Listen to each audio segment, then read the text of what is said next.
নমস্কার বন্ধুরা, গঙ্গাসাগরের বনেদি রান্না ও পরিবেশ ইউটিউব চ্যানেলে আমি সবাইকে স্বাগত জানালাম। আজ তো খুব ওয়েদার খারাপ বন্ধুরা, বৃষ্টিও হচ্ছে, প্রচুর হাওয়াও হচ্ছে। তার মাঝখানে আমি মাছ কাটতে বসছি। বাড়িতে ইলিশ মাছ নিয়ে চলে এসেছে 3 পিস, একেবারে টাটকা ফ্রেশ ইলিশ। এই ইলিশেরই আজ আমি একটা রেসিপি করবো বাংলা। দেখতে থাকুন, আমার চ্যানেলকে সাবস্ক্রাইব করে বনেদি পরিবারের একজন সদস্য হয়ে যান আর ভিডিওটা শুরু থেকে শেষ পর্যন্ত দেখতে থাকুন।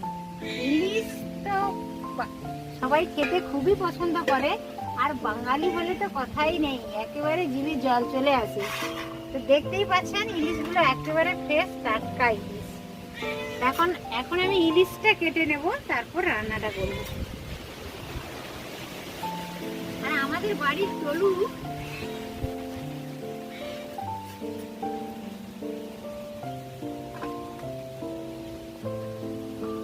খুব মাছ খেতে পছন্দ করে। আমি মাছ কাটতে বসলেই ও চলে আসে, লাফিয়ে লাফিয়ে আঁশ খাচ্ছে। দেখুন, মাছের পাখনাগুলো আমি কেটে নিচ্ছি। প্রথমত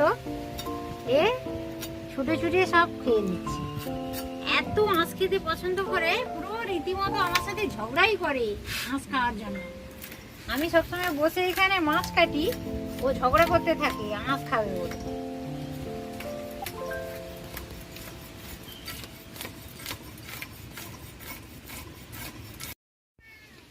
মাছগুলো খুব একটা বড় নয় বন্ধুরা, কিন্তু বেশ টাটকা, মাঝারি সাইজের, একেবারে গোল ইলিশগুলো। দেখুন, ইলিশ কেনা সম্বন্ধে একটা কথা বলি, ইলিশ সবসময় আপনারা কিনবেন গোল ইলিশ দেখে, তাহলে সেই ইলিশই বেশি ভালো লাগে খেতে, দারুণ টেস্টি লাগে। তেল বেরোয়, যেই ইলিশে তেল বেরোয় সেই ইলিশ ভীষণ টেস্টি। এখন মাছগুলো পাখনা কেটে আঁশ তুলে একেবারে ধুয়ে পরিষ্কার করে নিয়েছি, ফুলকাগুলো বাদ দিয়েছি। মাছগুলো এবার কেটে নেব। এই দেখুন, একেবারে টাটকা ইলিশ।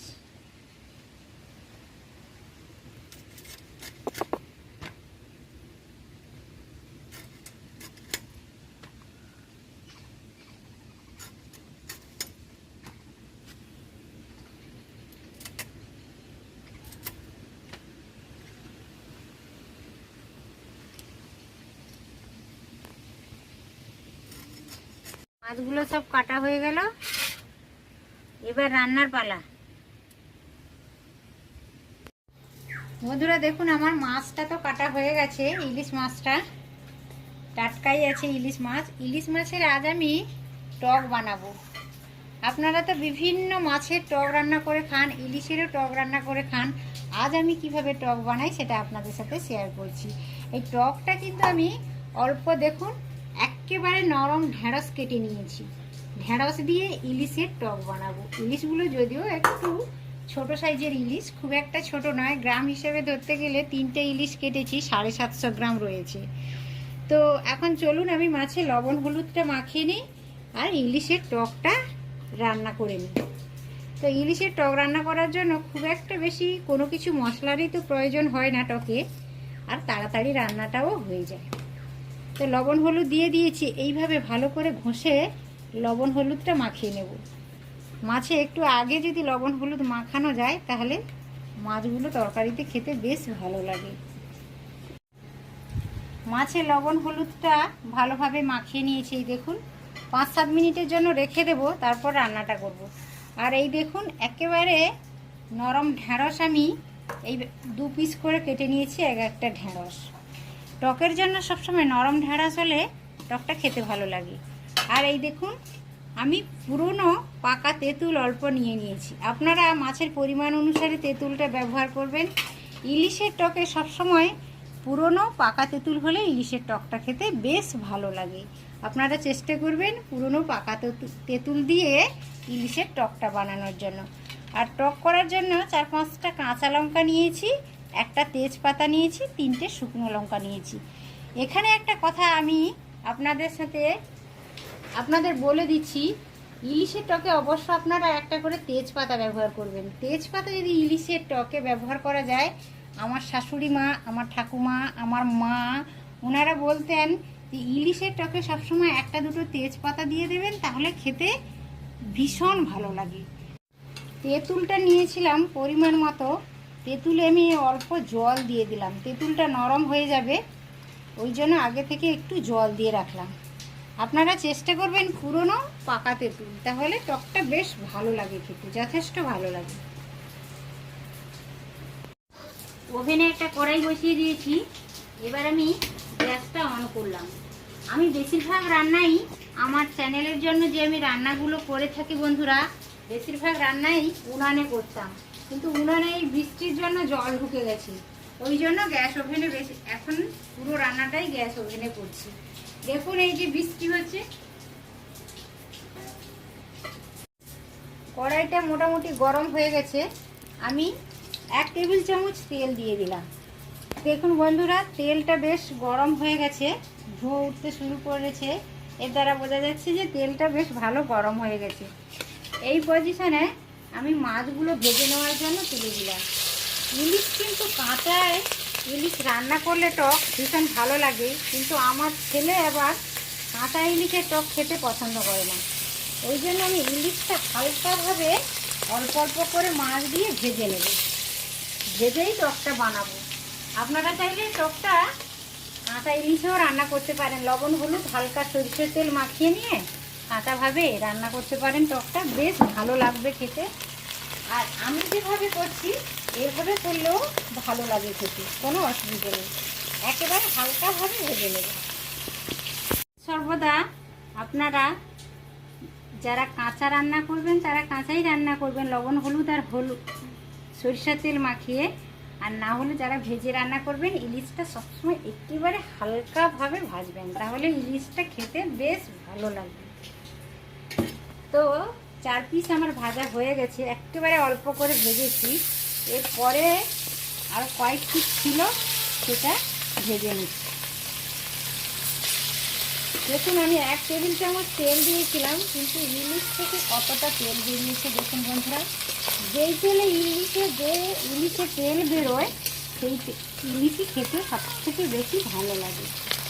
দেখুন বন্ধুরা, মাছটা একেবারে হালকাভাবে ভেজে নিয়েছি, আপনারা না ভেজেও রান্না করতে পারেন। লবণ হলুদ আর একটু সরষের তেল মাখিয়ে তেঁতুল জলটা ফুটিয়ে তারপরে মাছটাকে ফোটানোর পরে দিয়ে দেবেন, তারপরে ফোড়ন দেবেন, ওই তেঁতুল জল আর মাছ সমেত একসাথে ঢেলে দেবেন, তাহলে সেটাও বেশ ভালো লাগে খেতে। আর আমি যেভাবে করছি ওইভাবেও যদি করেন তাহলে বেশ ভালো লাগবে খেতে। তাহলে আমি 2 ভাবে বলে দিলাম, আপনাদের যেটা সুবিধে হবে ওইভাবে করে নেবেন। কড়াইতে কিছুটা পরিমাণ তেল রয়েছে, দেখুন ওই তেলেই আমি ঢ্যাঁড়সটা দিয়ে দিই।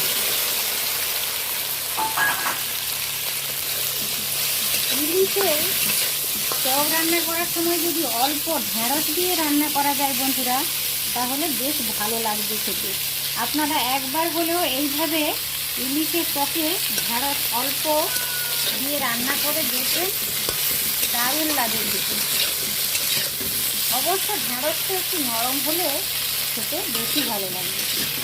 অল্প হলুদ দিয়ে দিলাম, কিন্তু ঢ্যাঁড়সে এখন আমি লবণটা ব্যবহার করব না, লবণ যদি এখন দেওয়া হয় তাহলে স্লিপারি ভাব হয়ে যাবে, তাহলে ঢ্যাঁড়সটা ভালোভাবে ভাজাই যাবে না।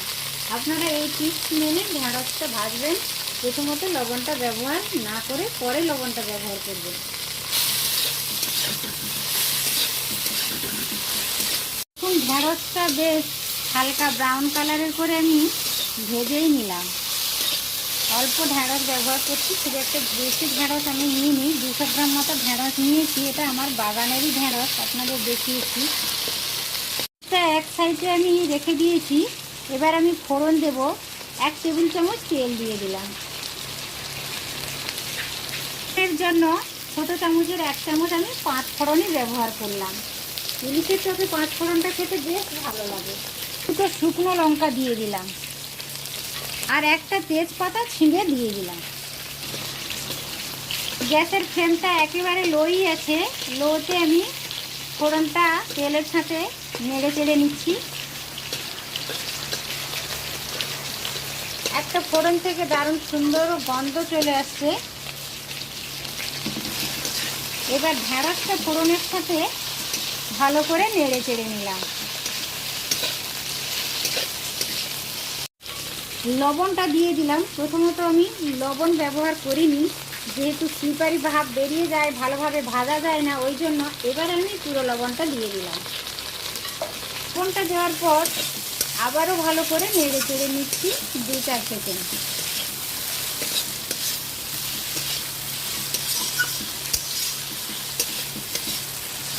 ঢেঁড়সটা ফোড়নের সাথে বেশ ভাজা ভাজা হয়ে গেছে। দেখুন, আপনারা দেখেই নিশ্চয়ই বুঝতে পারছেন। এই পর্যায়ে রুম টেম্পারেচারে রাখা জলটা আমি যোগ করব। এখন আমি তেঁতুল গুঁড়া জলটা ব্যবহার করলাম না, কারণ আমি যেহেতু ঢেঁড়সটা দিয়েছি টকে, ঢেঁড়সটা হালকাভাবে একটু কুক হয়ে যাক। নাহলে তেঁতুল জল যদি প্রথম থেকে ব্যবহার করা হয় তাহলে সবজিটা কুক হতে একটু সময় যায়, দেরি হয়। ওই জন্য প্রথমত আমি রুম টেম্পারেচার থাকা জলটাই ব্যবহার করলাম। অল্প আমি হলুদ দিয়ে দিলাম। ভালো করে চটকে নিয়েছি, নিয়ে এই জলটা বের করে নিয়েছি তেঁতুলের। তো এবার আমি, ঢেঁড়সটা মোটামুটি ভালোভাবে কুক হয়ে গেছে, তো এবার আমি তেঁতুল জলটা অ্যাড করলাম। আর বেশি জলের প্রয়োজন নেই। তো এইভাবে সবজি, যে কোনো টক তরকারিতে সবজি দিয়ে যদি করেন, সবজি আর মাছ, তাহলে সবজিটা হালকা কুক হওয়ার পরে যদি টক জলটা ব্যবহার করা যায় তাহলে তরকারিটা বেশ অন্য রকম লাগে আর সবজিগুলো ভালোভাবে কুক হয়।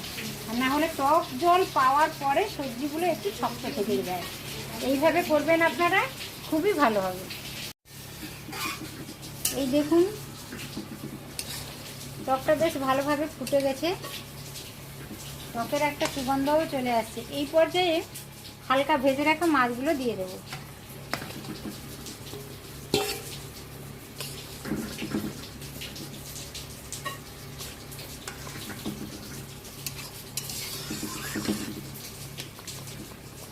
এইভাবে ইলিশের টকটা রান্না করলেও খুব ভালো লাগবে।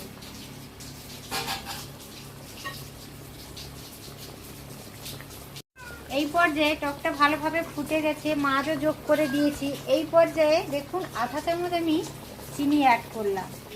মিষ্টিতে যদি কারোর খুব অসুবিধে থাকে, যাদের ডায়াবেটিস আছে বা ওই ধরনের কিছু, তারা মিষ্টিটাও স্কিপ করে যেতে পারেন, কোনো অসুবিধে নেই। তাহলে টকে একটু হালকা মিষ্টি মিষ্টি হলে বন্ধুরা গরম ভাতের সাথে খেতে সুস্বাদু লাগে, ভালোই লাগে। টকটা প্রায় কমপ্লিট হয়ে গেছে, অল্প বাকি আছে। তো এই সময় যদি দেখুন, আমার হাতে 4টা কাঁচা লঙ্কা দিয়ে দিলাম। এইভাবে যদি টকে 2টো কাঁচা লঙ্কা দিয়ে দেওয়া যায় তাহলে কাঁচা লঙ্কার ফ্লেভারটাও ভালো আছে, আর কাঁচা লঙ্কা মাখিয়ে টকটা খেতে দারুণ লাগে বন্ধুরা। যে কোনো টকে বন্ধুরা নামানোর একটু আগেই সাইড থেকে যদি অল্প তেল ছড়িয়ে নামানো যায় সরষের তেল, তাহলে টকটা খেতে দারুণ লাগে। এইভাবে আপনারা করে নেবেন। এই দেখুন বন্ধুরা, অল্প ঢেঁড়স দিয়ে আর পুরনো পাকা তেঁতুল দিয়ে ইলিশের টকটা আমার একেবারে রেডি হয়ে গেছে পরিবেশন করার জন্য। তো আপনারা এইভাবে একবার ট্রাই করে দেখুন। ভিডিওটা কেমন হয়েছে বন্ধুরা কমেন্টের মাধ্যমে আমাকে রিপ্লাই করবেন। আর ভিডিওটা যদি ভালো লেগে থাকে তাহলে অবশ্য ভিডিওতে একটি লাইক দেবেন, পরিচিতদের মধ্যে শেয়ার করবেন, আর ছোট্ট ইউটিউবারের চ্যানেলটিকে এই নিত্য নতুন ছোট্টখাট্ট ভিডিও পাওয়ার জন্য সাবস্ক্রাইব করে রেখে দেবেন বরাবরের জন্য। আজ তাহলে ভিডিওটা আমি এখানেই শেষ করছি, বিদায় নেবার পালা। আপনারা সকলে সুস্থ থাকুন, ভালো থাকুন, নমস্কার।